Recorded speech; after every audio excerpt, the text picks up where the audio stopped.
உலகெங்கும் வாழும் தமிழ் சொந்தங்கள் அனைவருக்கும் அன்பான வணக்கம். கந்தர் அலங்காரத்தினுடைய ஒவ்வொரு பாடலையும் நாம் சிந்தனை செய்து கொண்டு வருகின்றோம். அந்த வகையில் இன்றைக்கு கந்தர் அலங்காரத்தினுடைய 37வது பாடல். பாடலை பார்த்துவிட்டு வரிக்கு வரியான விளக்கத்தை காணலாம். கண்டு உண்ட சொல்லியர் மெல்லியர் காம கலவி கள்ளை மொண்டு உண்டு அயர்கினும் வேல் மறவேன் முது கூலித்திரள் டுண்டுன் டுடுடுடு டுடுடுடு டுடுடுடு டுண்டுண்டு டுண்டுண்டு டிண்டிண்டென கொட்டி ஆட வெம் சூர் கொன்ற ராவுத்தனே என்பது அருணகிரிநாத பெருமான் அருளி செய்திருக்கக்கூடிய கந்தர அலங்காரத்தினுடைய 37வது பாடல். இந்த பாடலிலே அருணகிரிநாதர் என்ன சொல்ல வருகின்றார், இந்த சந்தவலிகளை திறம்பட இங்கே எவ்வாறு பொருத்தி பாடியிருக்கிறார் என்பதை வரிக்கு வரியாக காணலாம். கண்டு உண்ட சொல்லியர் மெல்லியர் என்று குறிப்பிடுகிறார். அது யாரு? கண்டு உண்ட என்றால் கற்கண்டை உண்ட. ஒரு கற்கண்டு எப்படி சுவை மிகுந்ததாக இருக்கிறதோ அந்த கற்கண்டை உண்ட சொல்லியர் என்று சொல்கிறார். அப்படிப்பட்ட இனிமையான கற்கண்டை போன்ற சொற்களை உடையவர்கள் யாரு? மெல்லியர்.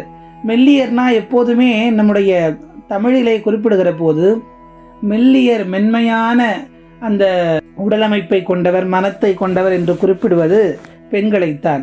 அப்படி கற்கண்டு போன்ற சொற்களை கொண்டவர்களும் மென்மையானவருமான அந்த பெண்கள் இருக்கிறார்களே, அடுத்த வரியில் சொல்லுகிறார், அப்படிப்பட்ட பெண்களுடைய காம களவி கள்ளை முண்டு உண்டு அயர்கினும் வேல் மறவேன்.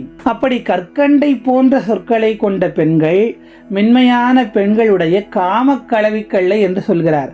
அந்த காம புணர்ச்சியினை ஒரு கல்லுக்கு ஒப்பாக சொல்லுகிறார்.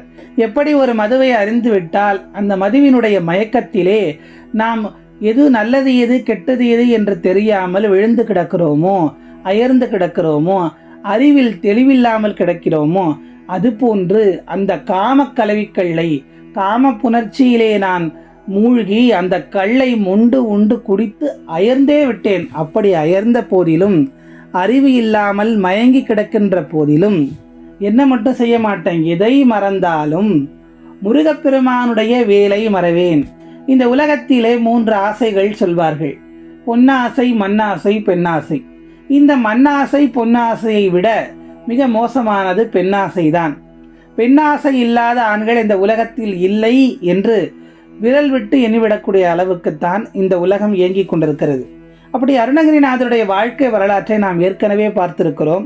அவர் எப்படி பெண்ணாசையால் தன்னுடைய வாழ்க்கையினுடைய நிலை குலைந்து எப்படி திருவண்ணாமலை கோபுரத்திலே இருந்து தன்னுடைய உயிரை மாய்த்துக் கொள்வதற்காக விழுந்து முருகன் ஆட்கொண்டு அருளினார் என்பதை பார்த்திருக்கிறோம்.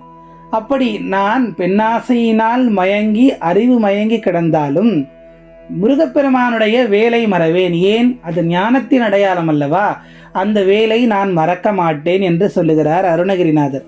அடுத்த வரிகளில் முது கூலித்திரள் டுண்டுன் டுடுடுடு டுடுடுடு டுண்டுண்டு டுண்டுண்டு டிண்டின் டென கொட்டி ஆட வெம் சூர் கொன்ற ராவுத்தனே.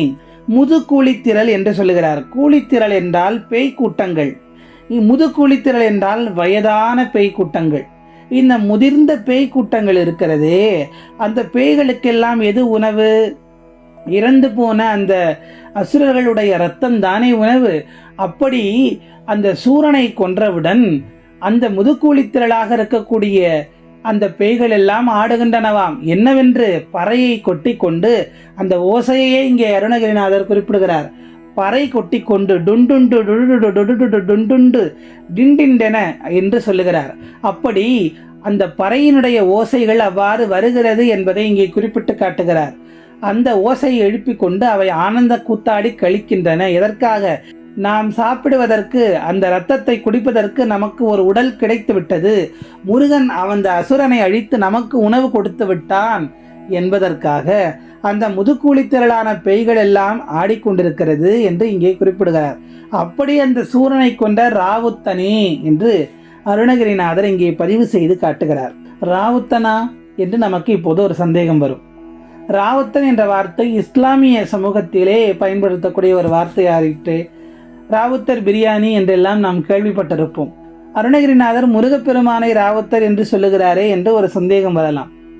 ராவுத்தன் என்றால் குதிரையை ஓட்டி கொண்டிருப்பவன். அந்த போர் தளபதிக்கு ராவுத்தன் என்று பெயர்.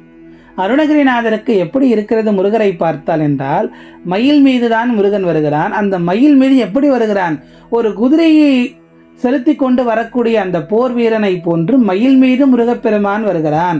ஆகவே அவனை ராவுத்தன் என்று குறிப்பிடுகிறார் அருணகிரிநாதர். யானை மீது போர் தொடுக்கக்கூடியவர்களை மாவுத்தன் என்று சொல்வார்கள். அவர்களுக்கு மாவுத்தன் என்று பெயர். அப்படி குதிரை மீது வரக்கூடிய போர் வீரர்களை ராவுத்தன் என்று குறிப்பிடுவார்கள். இது ஆரம்ப காலத்திலே தமிழிலே இருந்திருக்கிறது. பிற்காலத்திலே இஸ்லாமிய வழக்கத்திலே இது வந்திருக்கிறது. மரக்காயர் என்று ஒரு சமூகத்தை நாம் கேள்விப்பட்டிருப்போம். மரக்காயர் என்ற ஒரு சொல் இருக்கிறது. அப்படி மரக்காயர் என்றால் என்ன? மரம், களம். அந்த மரமான களத்தின் மீது அவர்கள் வந்த காரணத்தினால் அவர்கள் மரக்காயர் என்று அழைக்கப்பட்டனர். அதே போன்றுதான் ராவுத்தனும். ஆகவே அருணகிரிநாதர் சொல்வது போல் ராவுத்தனாக விளங்கக்கூடிய அந்த முருகப்பெருமானை எப்படி சூரனை அழித்து அந்த பேய்களுக்கெல்லாம் ஆனந்தத்தை கொடுத்தானோ, அந்த முருகப்பெருமானை நாம் எப்போதும் மறக்கக்கூடாது. அவனுடைய வேலை மறக்கக்கூடாது. இங்கே அருணகிரிநாதர் நமக்கு உணர்த்தக்கூடிய செய்தி என்ன? அதாவது அந்த இன்பத்திலே உயர்ந்த இன்பம் என்று சொல்லக்கூடிய அந்த காமக்கலவி இன்பம் கூட நாம் எய்தினாலும் கூட, எப்படிப்பட்ட இன்ப நிலையிலே நாம் இருந்தாலும் கூட, அறிவு மயங்கி கிடந்தாலும் கூட, முருகனுடைய வேலை மட்டும் மறக்கக்கூடாது என்பதைத்தான் இங்கே நமக்கு அழுத்தம் திருத்தமாக அருணகிரிநாதர் பதிவு செய்து காட்டுகிறார். ஆகவே நாமும் அருணகிரிநாத பெருமான் சொல்வது போல் எத்தனை துன்பங்கள் வந்தாலும், இன்பங்கள் வந்தாலும், உயர்வுகள் வந்தாலும், தாழ்வுகள் வந்தாலும் முருகனுடைய வேலை பிடித்து கொண்டால் அந்த வேலன் நம்மை எப்போதும் நன்றாக வாழ வைப்பான், வெற்றியை தருவான். வெற்றி வேலுக்கு அரோகரா என்று சொல்லி மீண்டும் அடுத்த கந்தர் அலங்கார பாடலில் சந்திப்போம். நன்றி, வணக்கம்.